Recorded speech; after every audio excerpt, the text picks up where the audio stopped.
ഏറ്റവും കൂടുതൽ ആളുകളെ വിശുദ്ധരായിട്ട് പ്രഖ്യാപിക്കുന്ന ഒരു മാസമാണ് നവംബർ മാസം. ആഗോള കത്തോലിക്ക സഭയിലെ എല്ലാ ദൈവാലയങ്ങളിലും ഈ മാസം ഒരുപാട് പ്രാവശ്യം പരേതാത്മാക്കൾക്ക് വേണ്ടിയുള്ള പ്രാർത്ഥനയും പ്രായശ്ചിത്തവും പരിഹാരവുമൊക്കെ നടക്കുന്നുണ്ട്. വിശുദ്ധ പദവിയിലേക്ക് ഉയർത്തുന്ന ആ ഒരു അധികാരം സഭ നമുക്ക് ഓരോരുത്തർക്കും നൽകുന്ന ഒരു മാസമാണ് നവംബർ മാസം. ആ ആത്മാക്കൾക്ക് അവർക്ക് വേണ്ടി തന്നെ ഒന്നും ചെയ്യാൻ പറ്റത്തില്ലെന്നാണ് പറയുന്നത്. പിന്നെ എന്തെങ്കിലുമൊക്കെ ചെയ്യാൻ പറ്റുന്നുണ്ടെങ്കിൽ ജീവിച്ചിരിക്കുന്ന നമുക്ക് മാത്രമേ പറ്റത്തുള്ളൂ. ഞാനൊരു ദർശനത്തെപ്പറ്റി നിങ്ങളുമായിട്ട് സംസാരിക്കും. എനിക്കുണ്ടായ ദർശനമല്ല, 1944 ജനിച്ച് ഇപ്പോഴും ജീവിച്ചു കൊണ്ടിരിക്കുന്ന ബൊളീവിയൻ അൽമായ പ്രേക്ഷിതയായ കാറ്റലീന റീവായ്ക്ക് പരിശുദ്ധ അമ്മയുടെ ഇടപെടലിലൂടെ ഒരുപാട് ദർശനങ്ങൾ അവൾക്ക് ലഭിക്കുന്നുണ്ട്. ഈശോ മിശിഹായിക്കും സ്തുതിയായിരിക്കട്ടെ. പ്രിയമുള്ളവരെ, നവംബർ മാസത്തിൻ്റെ പ്രത്യേകതകൾ എന്താണെന്ന് ചോദിച്ചാൽ ഒരുപാട് പ്രത്യേകതകൾ നമ്മുടെയൊക്കെ മനസ്സിലേക്ക് കടന്നു വരാനുള്ള സാധ്യതയുണ്ട്. അങ്ങനെ സാധാരണയായി കടന്നു വരാൻ സാധ്യതയില്ലാത്ത ഒരു പ്രത്യേകതയെപ്പറ്റി പറയാനാണ് ഞാനിന്ന് നിങ്ങളുടെ മുമ്പിലായിരിക്കുന്നത്. പ്രിയമുള്ളവരെ, ഏറ്റവും കൂടുതൽ ആളുകളെ വിശുദ്ധരായിട്ട് പ്രഖ്യാപിക്കുന്ന ഒരു മാസമാണ് നവംബർ മാസം. കത്തോലിക്ക സഭ ഔദ്യോഗികമായിട്ട് വിശുദ്ധരായിട്ട് പ്രഖ്യാപിക്കുന്ന കാര്യമല്ല ഞാനിവിടെ ഉദ്ദേശിച്ചത്. മറിച്ച് ഏറ്റവും കൂടുതൽ ആത്മാക്കൾ ശുദ്ധീകരണ സ്ഥലത്ത് നിന്ന് സ്വർഗത്തിലേക്ക് കയറുന്ന ഒരു മാസമാണ് നവംബർ മാസം. എന്തുകൊണ്ടാണ് എന്ന് ചോദിച്ചാൽ അതിനുള്ള ഉത്തരം വളരെ വ്യക്തമാണ്. ആഗോള കത്തോലിക്ക സഭയിലെ എല്ലാ ദൈവാലയങ്ങളിലും ഈ മാസം ഒരുപാട് പ്രാവശ്യം പരേതാത്മാക്കൾക്ക് വേണ്ടിയുള്ള പ്രാർത്ഥനയും പ്രായശ്ചിത്തവും പരിഹാരവുമൊക്കെ നടക്കുന്നുണ്ട്.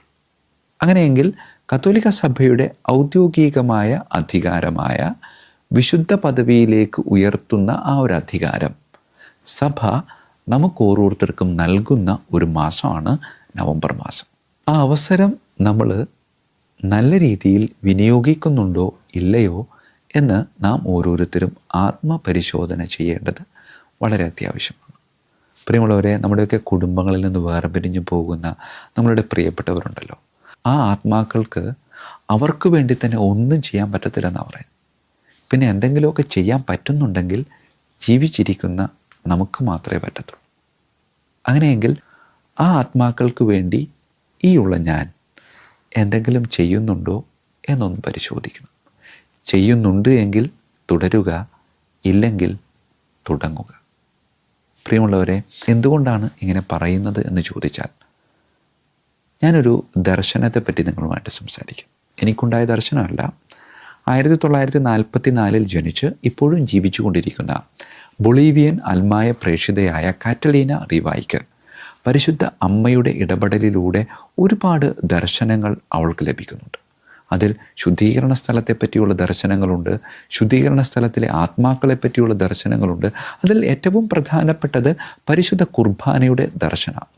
പരിശുദ്ധ കുർബാനയുടെ ഓരോ ഭാഗങ്ങളും ഇങ്ങനെ വിശുദ്ധീകരിച്ച് പരിശുദ്ധ അമ്മ അവൾക്ക് പകർന്നു നൽകുമ്പോൾ സ്തോത്രയാഗ പ്രാർത്ഥനയുടെ സമയത്ത് അസാധാരണമായ ഒരു സംഭവത്തിന് അവൾ സാക്ഷ്യം വഹിക്കുകയാണ്. വേറൊന്നുമല്ല, സ്വർഗം ഇങ്ങനെ പിളർക്കപ്പെടുകയാണ്, ഒപ്പം ദൈവാലയത്തിലെ മേൽക്കൂരയും.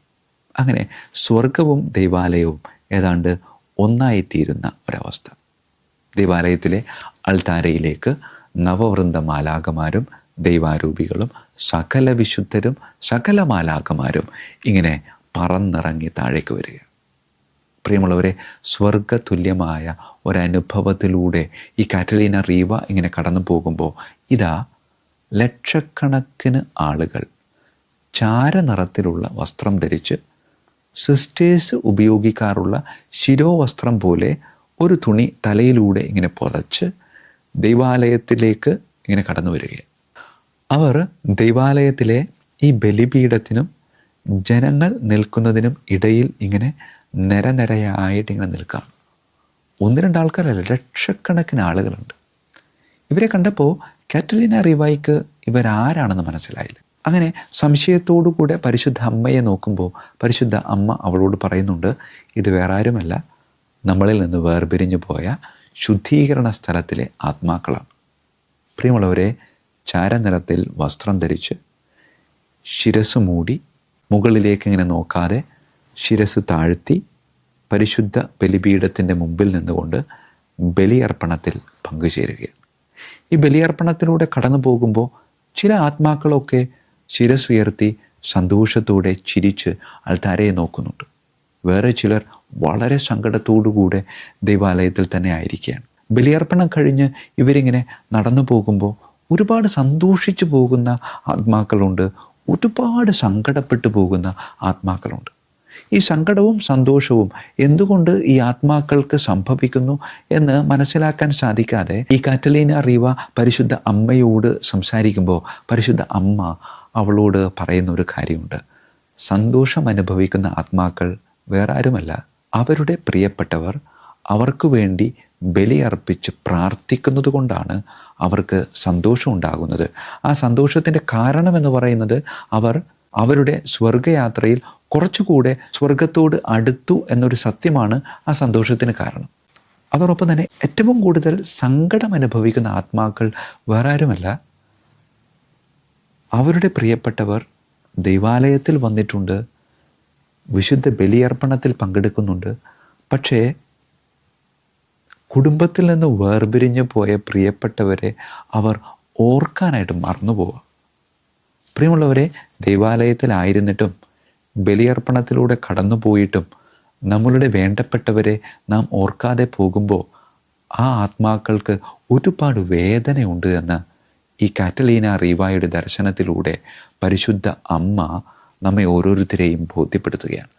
പ്രിയമുള്ളവരെ, പരേതാത്മാക്കൾക്ക് വേണ്ടി പ്രാർത്ഥിക്കുന്ന ഒരു മാസത്തിലൂടെ കടന്നു പോകുമ്പോൾ ഞാൻ എൻ്റെ കുടുംബത്തിൽ നിന്നും വേർപിരിഞ്ഞു പോയ ആത്മാക്കൾക്ക് സന്തോഷിക്കാനുള്ള അവസരമാണോ നൽകുന്നത്, അതോ സങ്കടപ്പെടാനുള്ള അവസരമാണോ നൽകിയിട്ടുള്ളത്? പ്രിയമുള്ളവരെ, ഓർക്കണം, എൻ്റെ കുടുംബത്തിൽ നിന്ന് വേർപിരിഞ്ഞു പോയ എൻ്റെ പ്രിയപ്പെട്ട വ്യക്തിയുടെ ആത്മാവിന് ഏറ്റവും കൂടുതൽ സന്തോഷം നൽകുന്നൊരു കാര്യമെന്ന് പറയുന്നത് ആ വ്യക്തിയെ മനസ്സിൽ ധ്യാനിച്ച് ആ വ്യക്തിക്ക് വേണ്ടി വിശുദ്ധ ബലിയർപ്പണത്തിലൂടെ പ്രാർത്ഥിക്കുമ്പോഴാണ്. പ്രിയമുള്ളവരെ, ഈ സമയത്ത് വേറൊരു കാര്യം കൂടെ ഓർമ്മിപ്പിക്കുവാനായിട്ട് ആഗ്രഹിക്കാം. നമ്മുടെയൊക്കെ പ്രിയപ്പെട്ടവർ മരിക്കുമ്പോൾ അവരുടെ 7, 30 ആണ്ട് എന്നിവയൊക്കെ സാഘോഷമായിട്ട് നമ്മളിങ്ങനെ ആഘോഷിക്കാറുണ്ട്. ചില സമയത്തൊക്കെ സങ്കടത്തോടുകൂടെ ഞാനിങ്ങനെ നോക്കി നിന്നിട്ടുണ്ട്. പലപ്പോഴും തങ്ങളുടെ പ്രിയപ്പെട്ടവർ വേർപിരിഞ്ഞു പോയി അവരുടെ 7 അല്ലെങ്കിൽ 30 ആഘോഷിക്കുമ്പോൾ ഒരുപക്ഷെ അപ്പനായിരിക്കാം വേർപെട്ടു പോയിരിക്കുന്നത്. അപ്പോൾ മകൻ അല്ലെങ്കിൽ മക്കളൊക്കെ ഒരുമിച്ച് കൂടി ഈ അപ്പൻ്റെ 30, 7 ഇങ്ങനെ ആഘോഷപൂർവമായിട്ട് ആചരിക്കുമ്പോൾ പലപ്പോഴും ദൈവാലയത്തിൻ്റെ ഉള്ളിൽ നടക്കുന്ന ഈ വിശുദ്ധ ബലിയർപ്പണത്തിൽ മക്കളൊക്കെ പങ്കെടുക്കാൻ പറ്റാതെ അവർ ഈ 7 കൊടുക്കേണ്ട അല്ലെങ്കിൽ 30 കൊടുക്കേണ്ട ഭക്ഷണത്തിൻ്റെയൊക്കെ പിന്നാലെ ഇങ്ങനെ ആലപാഞ്ഞ് നടക്കുമ്പോൾ സങ്കടപ്പെട്ട് നിൽക്കുന്ന ഈ അപ്പൻ്റെ ആത്മാവിനെ അവർ വീണ്ടും വീണ്ടും സങ്കടപ്പെടുത്തുകയാണെന്ന് ഈ കാറ്റലീന റീവായുടെ ദർശനത്തിലൂടെ നമ്മെ ഓരോരുത്തരെയും ബോധ്യപ്പെടുത്തുന്നുണ്ട്. അതുകൊണ്ട് പ്രിയമുള്ളവരെ, വേർപിരിഞ്ഞു പോയവർക്ക് കൊടുക്കാവുന്ന ഏറ്റവും വലിയ സമ്മാനം എന്ന് പറയുന്നത് പ്രാർത്ഥനയാണ്. ഏറ്റവും വലിയ പ്രാർത്ഥന അത് വിശുദ്ധ ബലിയാണ്. വിശുദ്ധ ബലിക്ക് വേണ്ടി കാശ് കൊടുത്തതുകൊണ്ട് ആ ബലി പൂർത്തിയാകുന്നില്ല.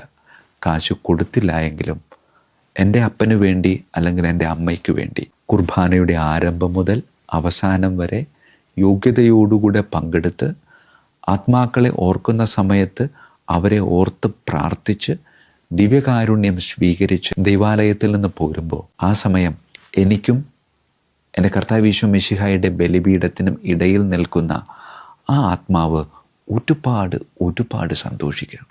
കാരണം എന്താ? ആ ആത്മാവ് സ്വർഗത്തോട് കുറച്ചുകൂടെ അടുത്തു. എങ്ങനെ? എൻ്റെ വിശുദ്ധമായ യോഗ്യതയോടുകൂടിയ ബലിയർപ്പണത്തിലൂടെ.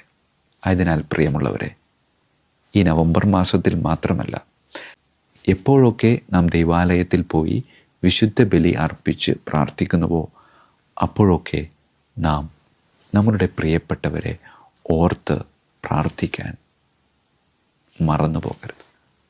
കാരണം അവർക്ക് കൊടുക്കാവുന്ന ഏറ്റവും വലിയ സമ്മാനമാണ് ഈ ഒരു വിശുദ്ധ ബലിയർപ്പണം.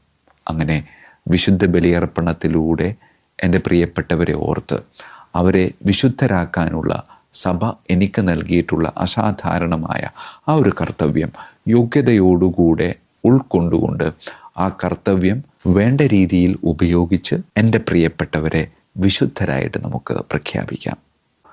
ദൈവം അതിന് നമ്മെ ഓരോരുത്തരെയും സമൃദ്ധമായി അനുഗ്രഹിക്കട്ടെ. ഈശോ മിശിഹായ്ക്കും സ്തുതിയായിരിക്കട്ടെ.